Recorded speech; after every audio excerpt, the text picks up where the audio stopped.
this is definitely an attack. It will affect your child rearing. It will affect your education system. This is instructions for the teacher in the classroom to ask her or his students, how do people express their sexual feelings? What is abstinence? And here are some answers. Oral sex, masturbation, anal sex, massage, holding hands, touching each other's genitals, saying, I like you. And what they're doing is equating all these things. Saying, I like you is equal to anal sex. It is pornography. Men, especially on the house floor, did not want to look at. We couldn't show this on the television news, but yet we want our 4th grade children to be looking at this book. In the name of sexuality education, children are seeing obscene materials that have been ruled by Congress and by the Supreme Court impossible to show to children. An online CSE program for African youth called The World Starts With Me tells children that sexuality includes oral sex and masturbation. It then tells them it's their own choice if they want to lose their virginity. It shows children pictures of naked girls and boys in various stages of development, and then asks them to point out differences in their private parts. Parents likely will never know, as it is all done online away from home. They have elementary students as young as 9 years old. Then they teach them how to wear a condom. And they have this plastic genitalia, and they even have young girls. They're teaching them how to put a condom on a male genitalia and boys how to put a condom on a women's genitalia without the knowledge and consent of the parents. They're giving them handouts, negotiating sexual encounters with other students. For example, there are statements like this: can I take your shirt off? It makes me hot when you touch me here. Is it okay if I take my pants off? Where we in Latin America, we still have a lot of poverty. We have communities that don't have fresh water, that don't have electricity. Focus is completely shifted from basic needs. They get comprehensive sexual education without the consent of parents, taking and deconstructing the family. My brother Luigi and I had an opportunity to go to the United Nations and give a speech on the UN floor. I told them how Planned Parenthood was passing out a booklet for HIV positive youth at the United Nations called Healthy, Happy and Hot. This is for the kids who have AIDS. It teaches about sexual pleasure through masturbation, with same-sex partners, and even if you are drunk. This pamphlet called Healthy, Happy and Hot tells young people that you have the right not to disclose your HIV status to a sexual partner if you're not comfortable. It also tells young people that are HIV positive that if they decide with their partner not to wear a condom, that's their decision. The World Health Organization standards for sexuality education in Europe actually suggest that children ages 0 to 4 should be given information about masturbation and given the right to explore their gender identity. For ages 4 to 6, children should be taught about same-sex relationships and respect for different norms regarding sexuality. The interests of organizations like UNFPA and IPPF is to get parents out of the picture and to radicalize and sexualize children. UNFPA has tried to convince my country to change our positions on issues such as reproductive rights and comprehensive sexuality education. Madam Chair, does the UNFPA think it can do this because Nauru is the smallest member state of the United Nations? The Nigerian government was actually told by the Western countries that if they do not give in, that they will be denied foreign aid.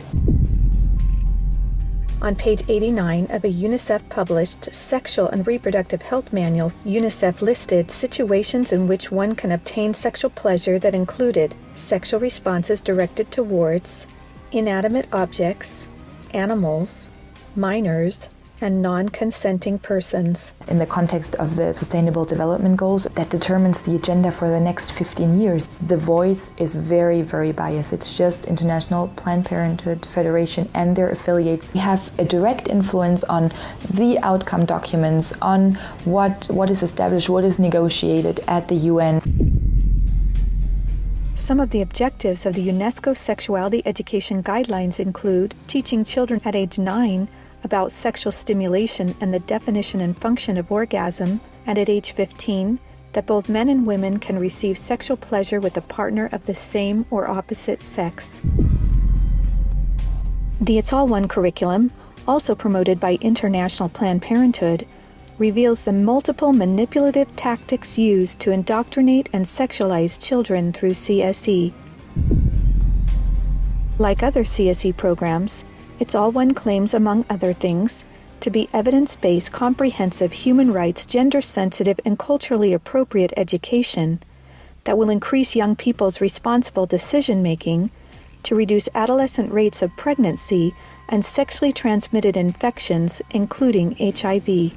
It's All One, however, like most CSE programs, is really just cleverly disguised abortion rights, sexual pleasure education, masquerading as human rights, gender, and sexual and reproductive health education. It aggressively promotes abortion.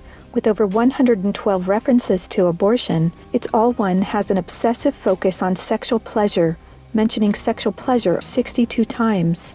It promotes multiple sex acts and instructs children on how to stimulate themselves or their partner to orgasm. To explore their readiness, children fill out a worksheet that infers children are ready to have sex when you are feeling sexually attracted to the other person, and when you're feeling comfortable about telling the other person what feels good sexually. It teaches that human rights encompass sexual rights, including alleged rights to all persons to sexual expression and the right to seek sexual pleasure.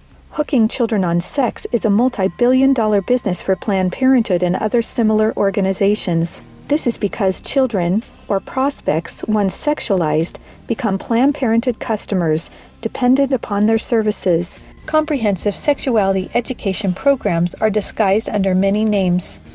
They may be called comprehensive sex or sexual education, education on human sexuality, reproductive health education, information on sexual and reproductive health, family life education, teen pregnancy prevention, rape prevention, anti-bullying programs, HIV/AIDS prevention, and sometimes even abstinence or abstinence plus education. CSE programs usually falsely claim to be age-appropriate, evidence-based, healthy sexuality education that will prevent teen pregnancy, sexual abuse, STDs, and HIV. One of the handouts that concerns me the most is called the Genderbread Person. They teach that gender is a spectrum, that you can choose to be whatever you want. You could be all female one day and the next day feel like you're neither female or male. Frankly, it's confusing. It's a mental molestation. We're confusing these kids as to what they are. From a medical perspective, when sexual freedom is the priority, then sexual health is going to suffer. There are laws in Oregon where children as young as 15 can get taxpayer-funded sex changes without parental consent. You can't have an aspirin at school without parental consent. However, a student could make these life-altering, permanent decisions without their parental knowledge or consent. Sexual rights, sexual education movements began with Dr. Alfred C. Kinsey. Kinsey actually had pedophiles measure with a stopwatch how many children could achieve what he called orgasms within a 24-hour period. Today, comprehensive sexuality education is based on this philosophy that children are sexual from birth, created by Kinsey. Say no to CSE! Say no to CSE! We've got to stop it.